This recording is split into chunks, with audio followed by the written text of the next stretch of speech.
Hello students, welcome to this lecture in which we try to define a limit. But basically what we want to do is we want to formalize the procedures that we developed in the last two lectures. So one example to motivate the idea is like this.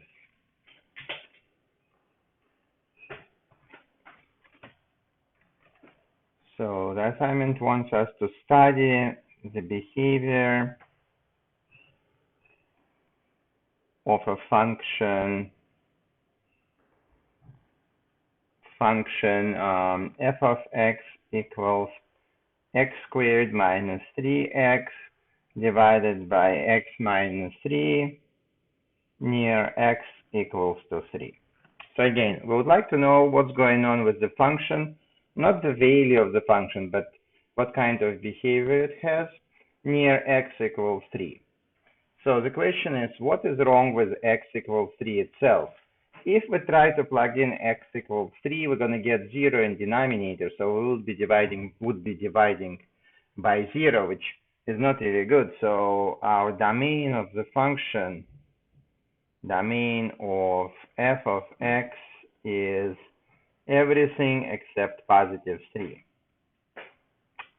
So that means from negative infinity to 3, union from 3 to positive infinity. So in other words, x cannot be equal to 3. But we still want to know what's going on with the function near 3. So one approach would be to take f of x, which is x squared minus 3x over x minus 3, and look at the, sorry, mistake here, should be x squared. So if I take x, which is a common factor in the numerator, and factor it out, we're going to get this expression. And what we can do, we can divide by this x minus 3 since x is not equal to 3. So we can say this is equal to x when x is not equal to 3. All right, so basically we have this idea. So we have a value 3, and we would like to know what's going on with the function near this x equals 3 around it. All right, so to do that, people usually create a table, and they put value x, they put value f of x, and here in the middle it should have been 3, but we excluded it from consideration, so it's not going to be in the table. And then we can move a little bit to the left, like 2.9. All right, so the first column will be for x 2.9.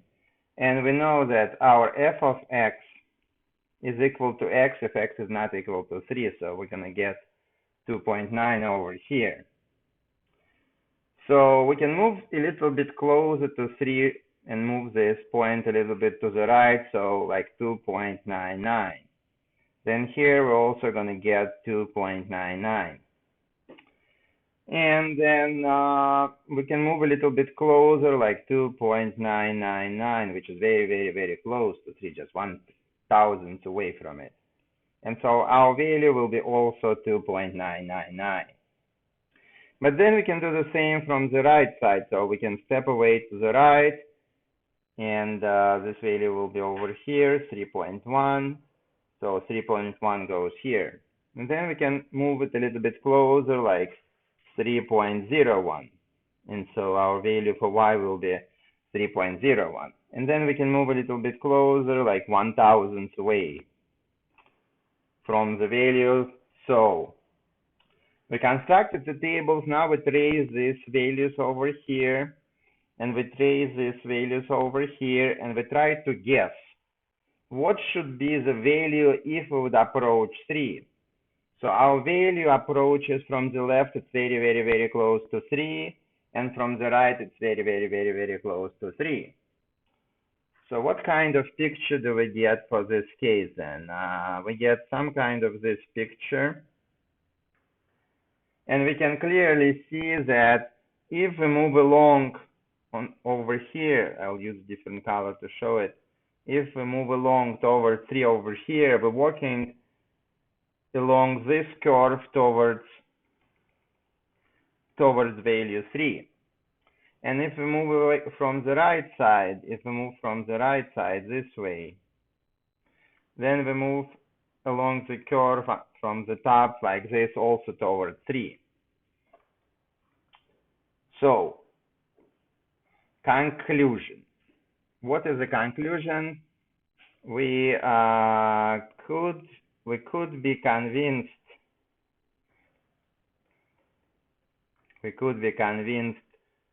that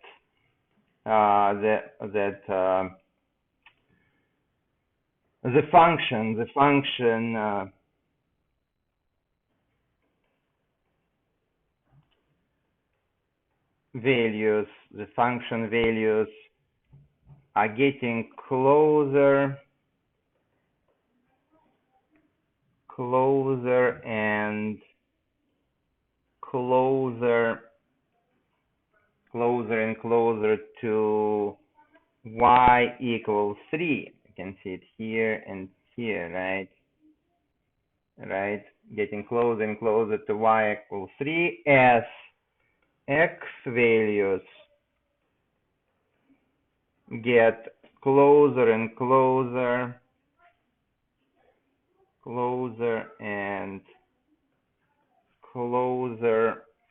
to x equals 3 on the x-axis over here.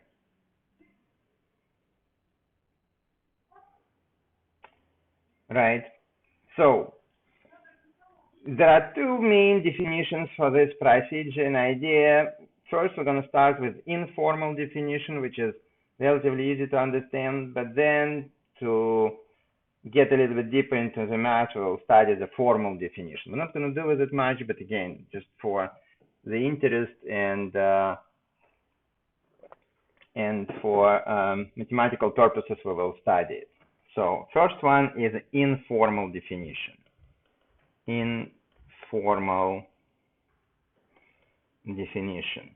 But basically it just describes what we just did. Basically it will describe what we just did. So the definition says we write limit, so this is limit x approaches a of function f of x is equal to L, and we say, so how do we pronounce it? We pronounce it the following way. We say the limit of f of x as x approaches a equals L. So basically, in our example, let me finish it first and then we'll go back to the example. If we can make the values of f of x arbitrarily close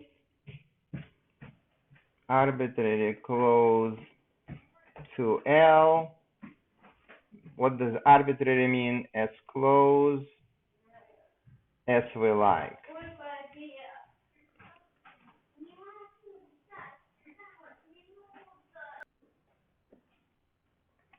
So it's as close as we like by taking x values to be sufficiently close to be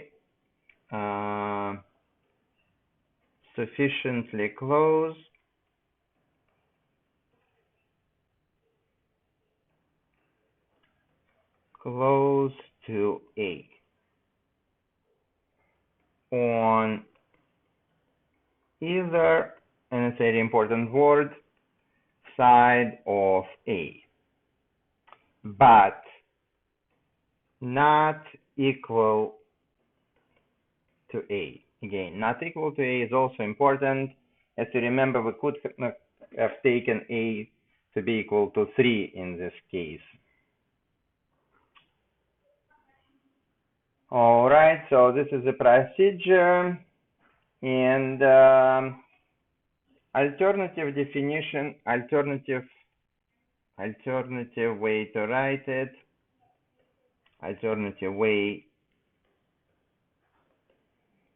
to write limit of f of x is equal to L as x approaches to A is f of x arrow L as x arrow A.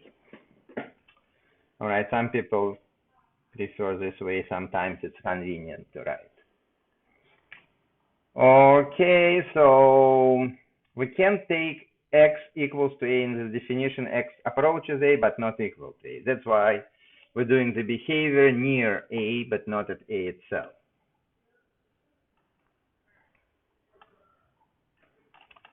All right, so let's do a few examples for this definition.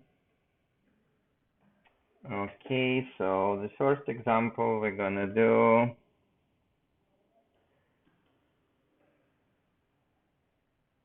we're gonna take some picture and try to figure out the limit.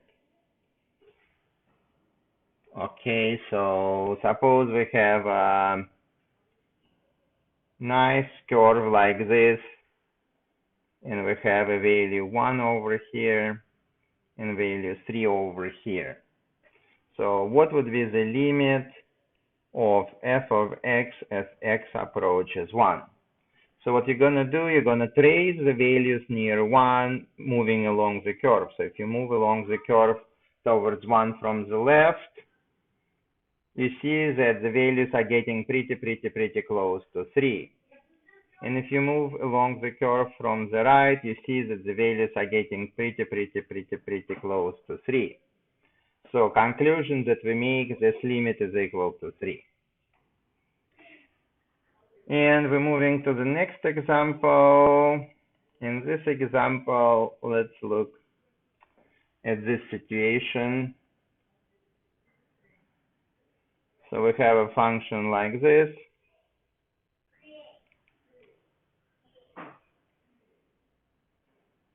So suppose this is 1, this is 1, and this is 2. Okay, so what is the limit of f of x as x approaches 1?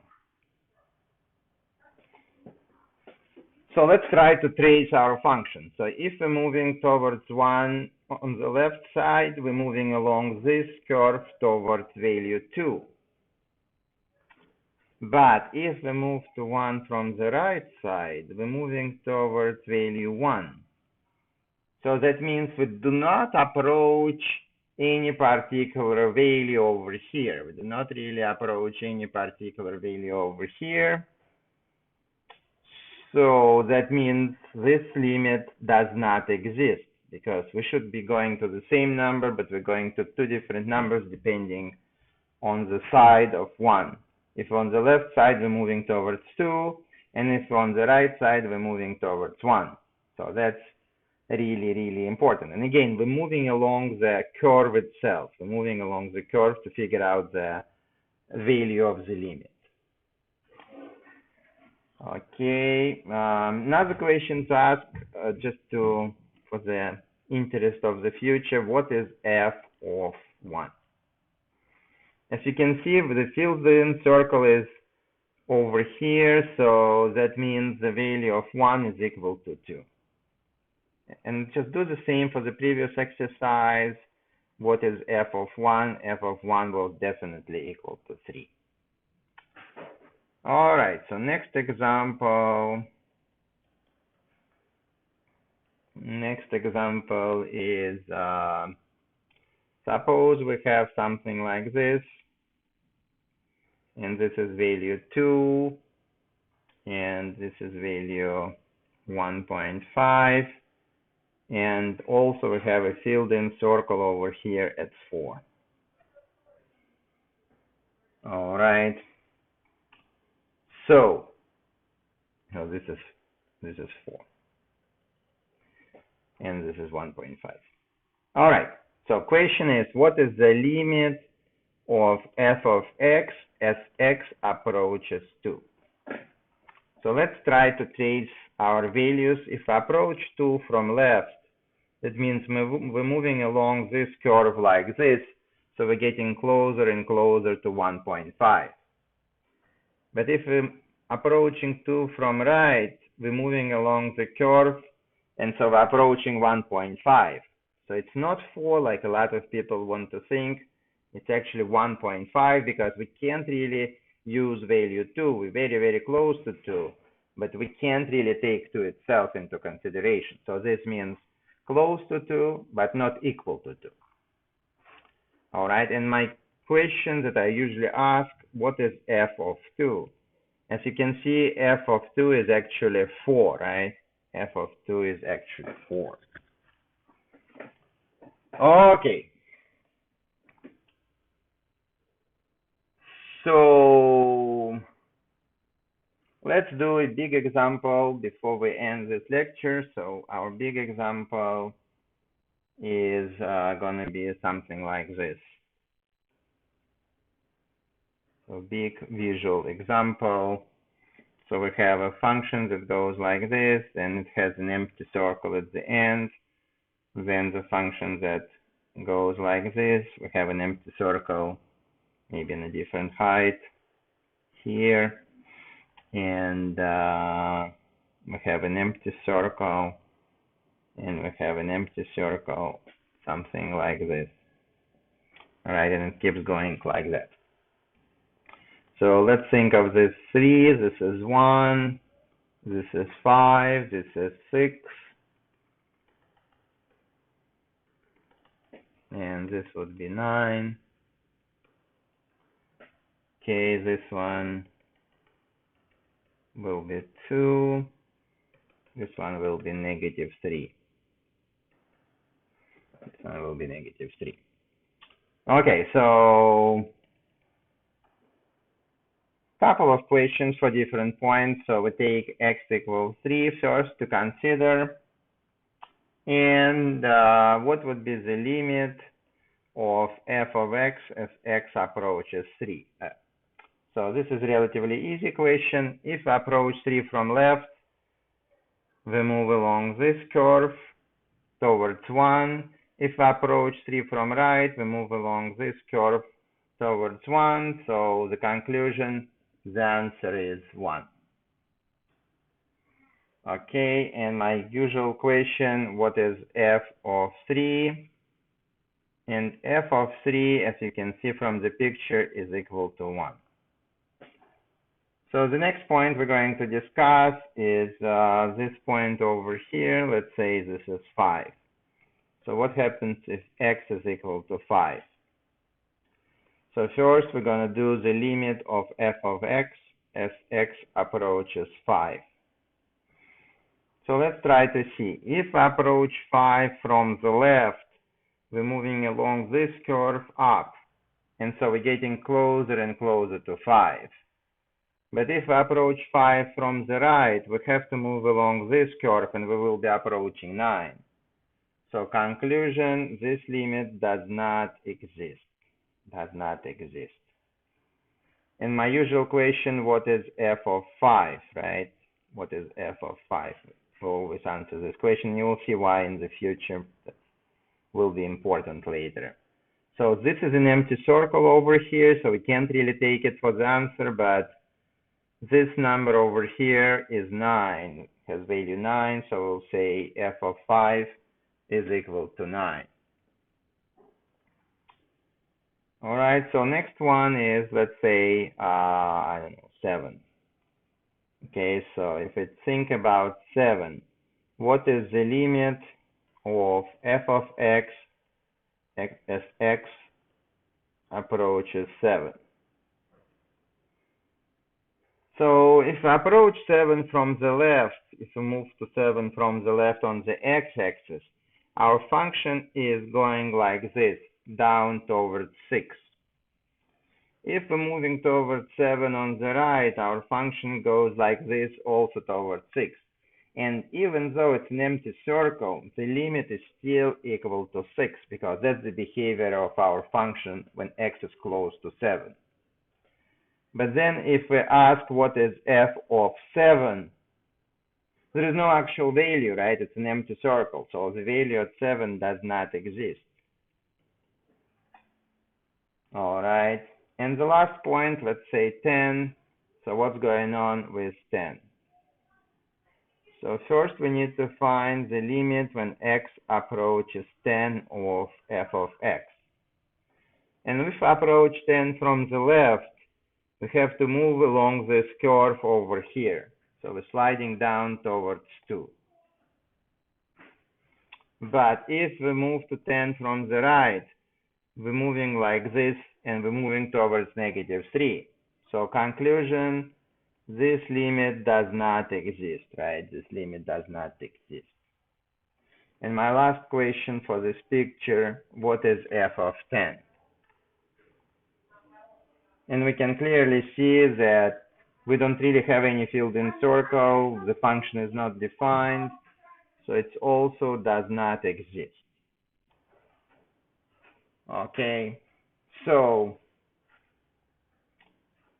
that's probably a good place to stop for the introduction of limits. We have an informal definition of a limit, and we did a bunch of visual examples. I think that's good enough for this lecture. And I'll see you in the next one where we'll continue to develop this idea.